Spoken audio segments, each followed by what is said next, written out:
अस्सलाम वालेकुम। आज की वीडियो में हम कवर करेंगे डीबीएमएस एंड एफएमएस इनके फाइल मैनेजमेंट सिस्टम के दरमियान डिफरेंस। जैसे कि मैंने ये 3 पॉइंट मेंशन किए हैं, इन्हीं पे डिस्कशन करेंगे और इन दोनों टॉपिक्स को डिफरेंशिएट करेंगे। सबसे पहले data structure, then data retrieval and last पे कंस्ट्रेंट्स। सो इन 3 टॉपिक्स पर डिस्कशन करेंगे और अच्छे से समझेंगे इन दोनों टॉपिक्स को। सबसे पहले आया था हमारे पास data structure. Data structure means के डाटा को ऑर्गेनाइज करवाना किसी स्टोरेज डिवाइस पर। ठीक है, अब इसकी डिफरेंट फॉर्म्स हो सकती हैं, जैसे फाइल्स, टेबल्स में ऑर्गेनाइज करवा सकते हैं हम डाटा को।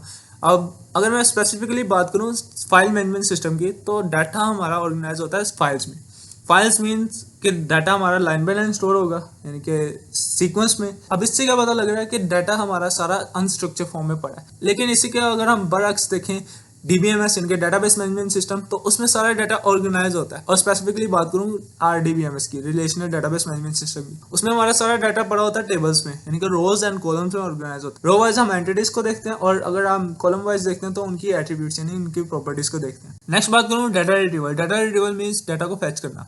अगर एफएमएस में बात करूँ तो इसमें हम फोल्डर एंड फाइल्स को एक्सेस कर सकते हैं। क्यों? क्योंकि उनका स्ट्रक्चर होता है, एक हायरार्किकल स्ट्रक्चर होता है, कि जिसमें हमारे पास फोल्डर्स होते हैं एंड देन विद इन द फोल्डर होते हैं एंड उसके अंदर भी फोल्डर्स होते हैं एंड देन हम फाइल स्टोर करते हैं। और अगर हम फोल्डर बनाना चाहिए उसमें भी, तो उसमें भी बना सकते हैं। तो ये एक हायरार्किकल स्ट्रक्चर फॉलो करता है कि जिसमें हमारे पास बेस पे यानी कि लीफ नोड्स सारी की सारी फाइल्स होती हैं।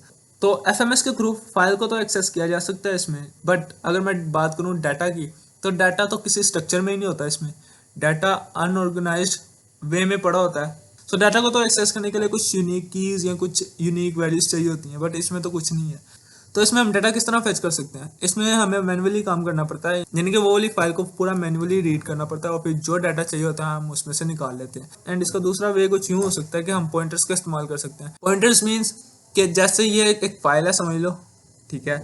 अब इसमें हमारे पास कॉन्सेप्ट को कुछ करेक्टर्स लिखे हुए हैं। अगर मैं बात करूँ सी की, जो फर्स्ट है कॉन्सेप्ट का सी, इसको ऑपरेटिंग सिस्टम ये कंसीडर करता है कि ये इंडेक्स 0 पे है एंड ओ इंडेक्स 1 पे है एंड एन इंडेक्स 2 पे है एंड इसी तरह ऑनवर्ड्स 1 बाय 1 हर करेक्टर को वो इंडेक्स असाइन कर देता है। अब हमें किसी एक करेक्टर को एक्सेस करना है या उससे आगे पीछे जितने भी करेक्टर्स को एक्सेस करना है, हम उस इंडेक्स का इस्तेमाल करते हुए कर सकते हैं।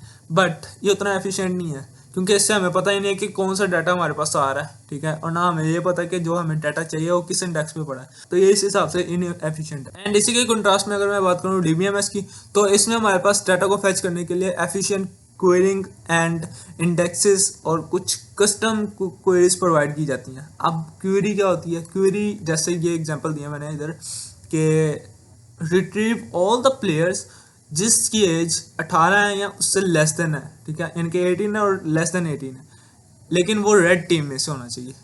इनके कुछ इस तरह की क्वेरी को डिज़ाइन करना है कि जब हम उसे इम्प्लीमेंट करें अपनी डाटाबेस में, तो हमारे पास स्पेसिफिकली सिर्फ वही वाले बंदे निकल के आ जाए जिनकी एज 18 साल है या उससे कम है और उनकी टीम रेड है।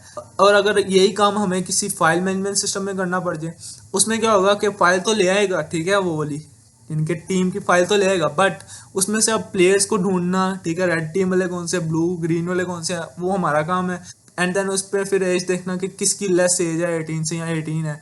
तो ये थोड़ा सा मैनुअल वर्क हो जाता है और थोड़ा सा एक टाइम टेकिंग वर्क है, बट डेटाबेस मैनेजमेंट सिस्टम में ऐसा नहीं है। एंड अगर मैं बात करूँ इंडेक्सेस की, इंडेक्सेस का मतलब है कि कुछ यूनिक आईडी के थ्रू डाटा एक्सेस करके लाना, ठीक है। हर एंटिटी को एक यूनिक आईडी असाइन कर दी जाती है उसमें। जब हम इंडेक्सेस की बात करते हैं, यानी कि एक फाइल को इंडेक्सेस असाइन किया है, इसका मतलब है कि कुछ यूनिक कीज असाइन कर दी हैं, ठीक है, हर एंटिटी को। अब उस यूनिक आईडी के थ्रू हम डाटा एक्सेस कर सकते हैं, उस एंटिटी को एक्सेस कर सकते हैं, ठीक है। ये डीबीएमएस में हमारे पास प्रोवाइडेड था, बट एफएमएस में नहीं था। एफएमएस में हमारे पास इंडेक्सेस होते हैं, यहाँ हमें मैन्युअली सारा देखना पड़ता है डाटा। और एफएमएस में डुप्लीकेशन डाटा के होने के भी बड़े चांसेस होते हैं कि एक रोल नंबर पे 4-5 स्टूडेंट्स इनरोल हो जाएं, अगर बड़ी ऑर्गेनाइजेशन है, ठीक है। तो इस वजह से डाटाबेस मैनेजमेंट सिस्टम ज़्यादा एफिशिएंट है कि इसमें एक तो टाइम कम लग रहा है और ऊपर से हमारे पास एफिशिएंसी भी प्रोवाइडेड है, ठीक है। सो इस वजह से डीबीएमएस को ज़्यादा प्रेफर किया जाता है। और कॉन्स्टेंट्स की बात करूँ, कॉन्स्टेंट्स का मतलब है रूल्स, कुछ set of rules, restrictions. And example की बात करूँ, किस किस्म के रूल्स हो सकते हैं, जैसे कि नो डुप्लीकेशन, यानी कि दो स्टूडेंट एक ही रोल नंबर पे आप नहीं इनरोल कर सकते। And then no empty columns, यानी कि कुछ ऐसी एट्रीब्यूट्स नहीं होनी चाहिए या कुछ ऐसी फील्ड नहीं होनी चाहिए स्टूडेंट से रिलेटेड जो एम्प्टी हो। जैसे स्टूडेंट से रिलेटेड कुछ ऐसी फील्ड्स जो कि आइडेंटिफिकेशन के लिए उसकी इस्तेमाल की जा सकती हैं, जैसे कि उसके फादर का नाम, उसका फ़ोन नंबर, उसका एड्रेस, इस किस्म की फील्ड्स, बल्कि तमाम की तमाम फील्ड्स, ठीक है। उन्होंने कहा कि no empty columns are allowed, यानी कि कोई भी ऐसा कॉलम नहीं होना चाहिए जो एम्प्टी है। अगर आपसे एज भी पूछिए तो आपको एज भी फिल करनी पड़ेगी। सो इस तरह के कुछ कंस्ट्रेंट्स हो सकते हैं जो कि हम अपने डाटा पे इम्प्लीमेंट कर सकते हैं। लेकिन अगर हम फाइल सिस्टम की बात करें तो उसमें ऐसा कुछ नहीं था, ठीक है। कोई कंस्ट्रेंट्स नहीं थे, ना कोई स्ट्रेटेजीज थी। अगर हम कुछ डाटा डुप्लीकेट भी रख देते हैं अपनी फाइल्स में तो फाइल सिस्टम को एरर भी नहीं थ्रो करता था एंड उसे एक्सेप्ट भी करता था। एंड डीबीएमएस की बात करूँ तो इसमें कंस्ट्रेंट्स डीबीएमएस को एफिशिएंट बनाने के लिए बहुत ज़्यादा रोल प्ले करते हैं, ठीक है। सो आज के लिए बस इतना ही था, बाकी चीज़ें कवर करेंगे अपनी नेक्स्ट वीडियो में। So keep learning and stay connected.